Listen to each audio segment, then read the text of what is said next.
आता आपल्या आवडत्या मालिकेचे संपूर्ण भाग मालिका प्रसारित झाल्यानंतर लगेचच पाहू शकता फक्त सन नेक्स्ट वर। भारतातील प्रेक्षकांसाठी मोफत सेवा। खणखणीत आहे, एकदा चुकला म्हणून काय लगेच बाद झाला का तो? जर आज महादेवरावांनीच नाही म्हणून सांगितलं ना तर सगळं सोपं होईल माझ्यासाठी।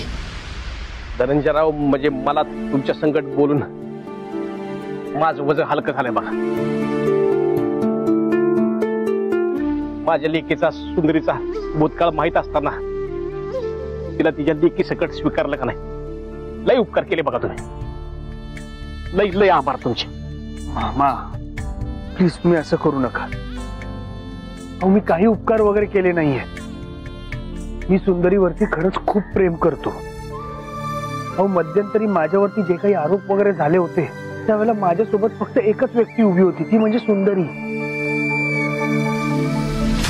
मामा तुम्ही प्लीज असं स्वतःला असं अपराधी वाटून नका घेऊ। अहो तुम्ही आदित्याशी तिचं लग्न लावून दिलं ते चांगल्या मनानेच ना, चांगल्या हेतूने। तो आदित्य तसा वागला त्यात तुमची काय चूक? अहो सुंदरीने जेव्हा जेव्हा तुमचा उल्लेख केलाय तेव्हा तेव्हा तिने फक्त तुमचा एक वडिलांसारखा उल्लेख केलाय। तिच्या मनात तुमच्याबद्दल फक्त प्रेम आणि आदर आहे। मी तुम्हाला पुन्हा एकदा सांगतो की तुम्ही डोक्यातून अपराधी असल्याची भावना काढून टाका।